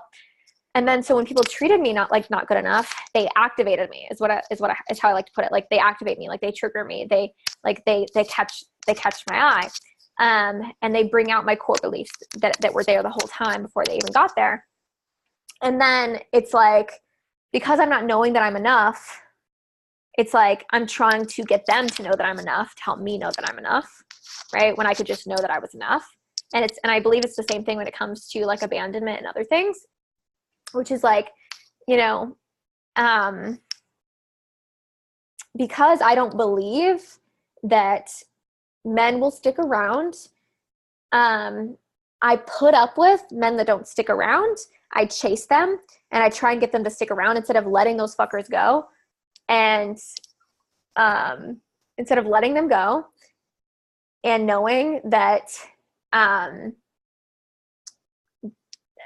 other men will be there, because the right people always are there when I let them be, right? And when I know that I get to have that, when I know that I'm worth wanting, and when I know that people want to be in my life, which are my core beliefs now. And it's my reality, right? Like, me and Justin went through this like phase of fighting. And, you know, in the past, I would have been like, is he going to like leave me? But that's not what came up for Justin. What came up was, if we keep fighting, let's get a relationship counselor. I don't want to lose you, right? Consistency, availability, commitment, love, valuing me, right? And I want that for all of you. And I know so deeply that you guys can have that. Okay. It's hitting differently. I hope in a better differently. I hope that's what you mean. I'm assuming it is. So yay. Yes. Okay. Awesome. Yay. And you know, and then it's like, that's what you want to go back to. This is the inner child work. This is the foundational stuff. And then you take this into your interactions in the future. And so and here's the thing, you want to counteraction. So, and I'm going to touch on this, and then I have something I have to tell you guys. So, basically, when we have the fight, flight, or freeze mode kick in, which we talked about, right? If we notice what you want to do, notice what you go to do, take a breath, don't act. Yay. I'm so glad, Jasmine. So you have a reaction, right? So for me in the past, it was usually to like chase people. That was like my, you know, fight reaction, fight for that love, right? Or, you know, I would shut down. Like, I just would like there was a period of time where I was so isolated and I felt very lonely, very underfucked. No other way to put that. I mean, there was, but there was no other way I wanted to put that. And, you know, I was not happy. I was not satisfied. I did not have connection in my life. But I felt safe. Didn't die, but I was not happy. But I was in survival mode. And screw survival mode. Right. And so, cause it gets to be so much better than that. And so a big thing I did when people would trigger me is I would just shut down. I would pull away. I would isolate. I would cut them off. I would detach. The same wall that keeps out, potential danger is the same wall that keeps out love, though, And so I had to learn to stop doing that, and stop shutting down. And so the thing is, you want to take counteraction. So the reaction that comes up, you want to breathe. You want to not necessarily act on it. And we're humans. We're not perfect, but do your best to not just react, right? And then see what's the truth. And then usually you want to do the opposite, or at least not that thing, right? So the part of you that's wanting to shut down, usually that means you need to be vulnerable and open up, right? The part of you that wants to get anxious and attached and clingy and chase them, usually that means you need to kind of take a step back and center yourself, right? Which goes back to the beliefs stuff, right? So counteraction is very helpful. Usually the opposite action is the action that you need to take. But again, energy and mindset is the most important thing, because without aligned energy, you're still attracting shit and you're still self-sabotaging in ways that you're probably not even aware of. And you have to, but I hope today just gave you so much more awareness. But yeah, so daddy issues are very real. And, oftentimes too, when men trigger us and we feel such, people that we're dating or have dated, and they just make us feel like shit about ourselves, I promise you, that is probably about your dad or a caregiver than that guy or that girl, okay, or your mom, right? I promise you. And that's why they can make you feel so terrible, because they're ripping open a wound that was already there, okay? And so in dealing with that stuff, good stuff is going to happen. You're going to stop feeling anxious. You're going to stop waiting for the other shoe to drop. You're going to stop self-sabotaging. You're going to stop being attracted to people that aren't good to you or good for you. You're going to stop chasing people that never valued you to begin with. You're going to start drawing in amazing men, amazing women, or you're just going to open yourself up more in your current relationship. And the cycle ends with you. You're going to heal. You're going to feel better. Chances are you'll probably have a better relationship with your parents or your caregivers. Chances are your soul is going to grow and heal. You're going to not pass down these shitty, painful patterns to your current or future children, and you're going to rewire yourself. And this is some solid groundwork, but you got to take it with you. You got to keep at it. Okay. And so that leads me, I'm curious, did you guys like this? What was your favorite part? I don't know. Did you guys learn a lot? Just let me know. I wish I could see your guys' faces. I didn't actually mean to do a link where I couldn't see you guys and it was a chat box, and I wanted to be able to see you guys and talk to you, but hopefully the chat box will suffice for now. This time anyways. But yeah, did you guys learn a lot? Was this helpful? I loved everything. I learned from every moment of it. Yay, I'm so glad. So that reminds me, I have something I have to share with you guys. And this is only something that I'm doing for the people that were live and also that watched the recording. Because I know tons of people didn't actually come live, but I planned this the last minute. So it's okay. But so I actually, if you guys haven't heard, which I'm sure you have, Aligned Love, my mastermind, is super amazing, by the way. And it's all about getting into alignment around love, whether you're single or whether you're in a relationship, but ultimately it's going to help you get into alignment around love and to help you have that soulmate relationship, I don't connect with the higher. It was super helpful around trauma bonding and the higher truth. I don't connect with the higher truth. Nowhere near enough. Beautiful. I'm glad. You're so welcome. But it's a 3-month mastermind with me where you get one-on-one support, you get group coaching access, and we do in-depth video trainings that are going to be kind of similar to this, except they're going to be, some of them are going to be pre-recorded and probably some of them will be live, and you'll get homework and it'll be super awesome. We're doing 2 per month. And then you also get one-on-one session with me per month, which is really exciting. Because those are just so powerful. And I love the one-on-one deep diving where I just feel into your energy and give you the feedback. And because I'm very intuitive and I live for that. And then also we're doing group coaching calls. So hot take coaching with me on the group coaching calls. That is really, really amazing. And in the actual trainings in the mastermind, we're going to be covering things such as abandonment issues, right?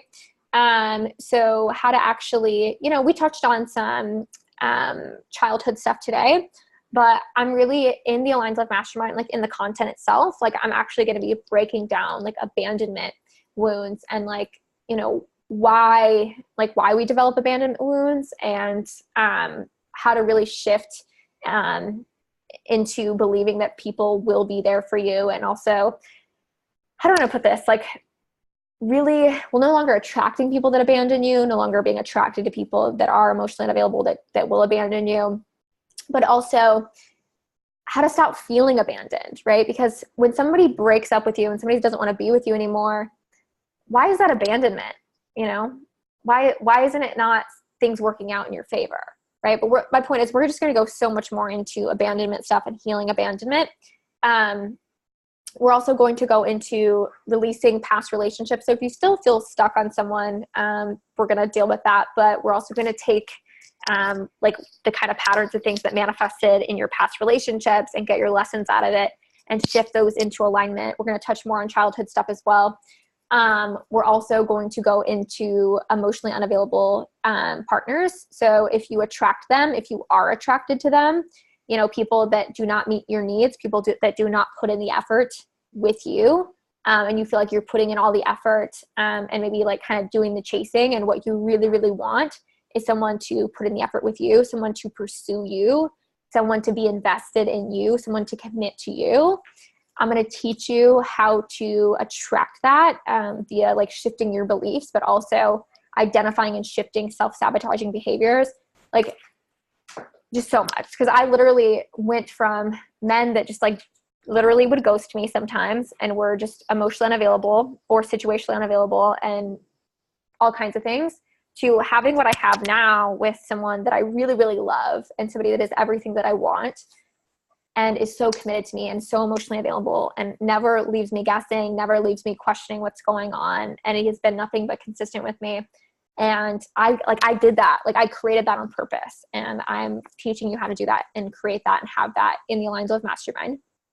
And we're also getting into self-love and self-worth, right? How to really feel beautiful and worthy and worth wanting inside and out, because I know what it feels like to not feel good enough. I really, really do. Not just as a person to feel like I'm not good enough and I'm flawed and like nobody could love me, but also like, and I do like a goofy voice sometimes, but like literally, like I had intense body image issues.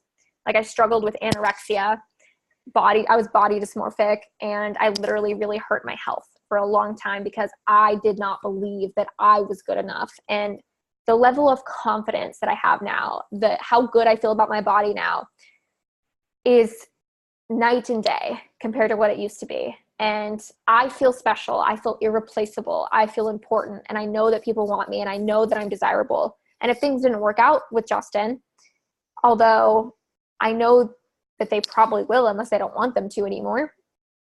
Like I really actually know that they will unless I don't want them anymore. I know that there's more out there. Like I wouldn't be like, oh no, like this is like such a rare like thing, you know, like I know how to create a relationship that's really amazing. I know how to attract it.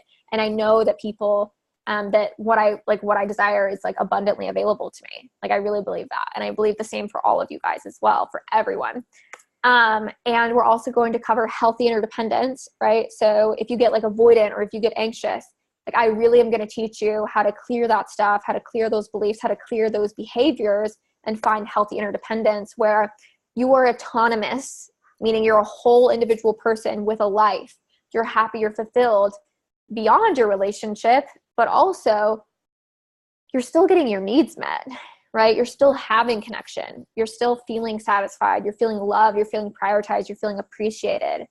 And I'm going to teach you how to have that and how to not only attract that, but how to be that way in relationships via healthy interdependence.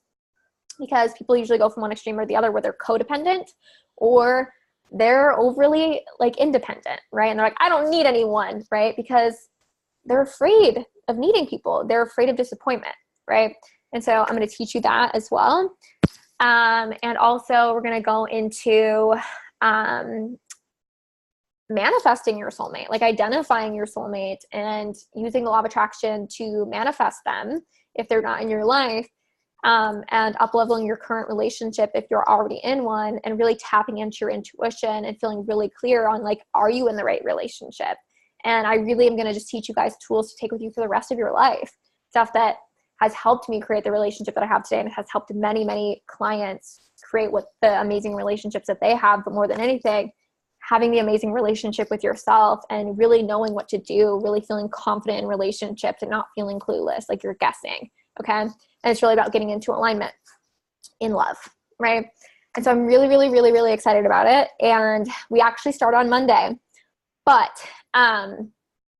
I am going to, the doors are going to close next week, like later next week. I originally had an early enrollment price. I don't know if you guys knew that or saw that.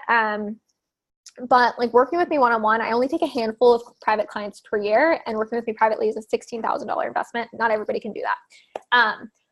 But this mastermind is amazing, amazing, amazing, amazing. And I know personally how powerful it is via my experiences of working with clients and also working with coaches, like how powerful it is to have hands-on support. So that way I can like actually be there with you and check on you and give you feedback, right? And hold you accountable. And so like, if you're feeling lost, if you're feeling confused, or if you can't see something clearly, you can't wrap your mind around something, like I can actually help you do that. Right. And you get that, like you get access to that in this program, which is so, so amazing. And right now the price for it is not the early enrollment price anymore. It's $1,300 a month. So 3 payments of that, or $3,300 in full. It's a little bit of a painful discount, but the original, I did an early enrollment price, where I did, $1,000 a month or $2,700 in full. And I wanted to extend the early enrollment price to you guys on the training, that watch the replay or are live if you were interested. And I also wanted to let you guys know that if you are interested and you're not sure and you have questions about it, you can actually chat with me and we can set up a time, like a free consultation call, and chat about it. And I only have, because the program starts at the end of next week. And you have to actually, like the way it works on my calendar is you have to like book it like a couple days in advance. But I have a few spaces. I have 6 actually, available to chat with me next week to join Aligned Love if you are interested in joining. And what I will do is I will leave a link below where you can check out the calendar link.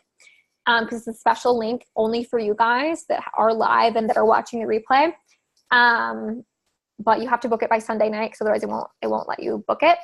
And also it's first come, first serve, and I only have 6 slots. Okay. And so replay people, live people, first come, first serve. Okay. But if you are interested, I would love, love, love to have you, because this was just a taste. This was an introduction, and this was really powerful. And I'm really, really glad it helped you guys. But there really is so much more. Awesome, Jasmine. I look forward to it. Yeah, you're so welcome. But yeah, if you guys have any questions, about the stuff that we talked about today, like, and also about Aligned Love, but like literally, if you have any questions about the stuff we talked about today, drop it in the chat box now. And while you guys leave any questions below, I'm going to grab the link, the special calendar link. What you can actually, because I don't remember off the top of my head, I think it is alignedlovemastermind.youcanbook.me. So it's a special link for you guys and everything. And so you can type it in, or you can go to the link that I just dropped in there. I gave you guys a chunky link. Sorry about that. But yeah, you can go in and pick a time and we can chat, and I will happily answer your questions and help you figure out if this is right for you, and if you're right for me as well. Because if it's not the right fit, I'm going to let you know, because I only want the right people in this program, because the spots are limited and there's only a few left. Because it's only a mastermind for 10 people, because it's a hands-on experience and it's a really beautiful sisterhood vibe, you know, because I really think who you surround yourself with really matters. Like if your friends are like, he sucks, like, oh my God, men are assholes and dogs and women suck. Like if you have people like that affects you, like that matters, you know. And masterminds, like I'm in 2 masterminds at the moment, and I love them because they hold me to that higher standard. They hold me to the version of reality that I want to be in. And I really, really wanted to create that container for relationships for people because, man, who you surround yourself with really matters. Okay. But yeah, and also one-on-one access to me. It's like, cause I just know like deeper down, I think like the people in this program that are going to participate in it really know that they can have this relationship, even though they have insecurities, even though they have doubts, even though they have fears. They know that they don't have to live this way. They know that they don't have to keep looking over their shoulder, waiting for the other shoe to drop. They know that that love exists for them, and they're ultimately ready to rise up into that. And they're like just so done with anything else, you know, because you feel that in your heart and you're willing to trust that and rise up into it and do something about it. And you deserve it. Like you really, really do. I don't care if you never had any example growing up of what a healthy relationship looked like. Either did I. There's no excuse. You know it. Trust yourself, trust your heart, trust your soul, regardless of if you're in aligned love or not. Know that. Okay. Your soul will not lead you astray. Okay. So do you guys have any questions about the content in the training today? Because I will answer your questions while I'm here.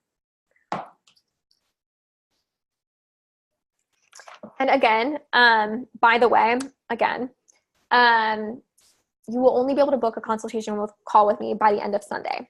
Okay. And that's also when the replay of this is going to expire, because it has to be booked by then, because otherwise we won't get a chance to talk before that. And then also, you know, first come, first serve. So there's only six spots to chat with me. And there's a lot of people that are going to be watching the recording in this 48-hour time span. So keep that in mind.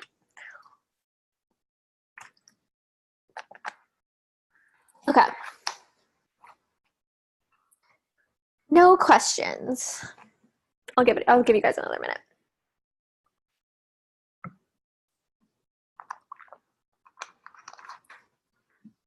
Thank you guys for being here. I really, really hope this helped you. I know it did, but sending you guys much love and so much, like, I'm rooting for you guys, like, truly. And I really want you guys to have the relationship that you desire, because you deserve it. You truly do, and you can have it. And thanks for hanging out with me, spending a little bit of your Friday with me. Okay. Thank you. Back at you, girl. Okay. All right, no questions. I don't see any. So thank you guys again. I hope you learned a lot, getting some good stuff shifted. And I will see you guys on the internet, okay? And if you guys have any questions, again, the link is below. It's a chunky link, meaning there's like a lot of like crazy numbers and letters. And on the replay, I don't think you get to see the chat box, but I'm gonna send you a follow-up email of the replay of the recording, and I'll also include the link to this calendar. But I believe if you just type in youcanbook.me, oh, actually, excuse me. It's Aligned Love Mastermind, no spaces, period, youcanbook.me, so period me.com, and it should take you to the calendar link to where you can set up a consultation call with me. And once 6 people have done it, I'm deleting this calendar because it's a special calendar for you guys, and I'm going to delete it because otherwise I won't have room after that, because I only do a certain amount of calls a day. And it's just limited time. Okay, guys, have an amazing weekend.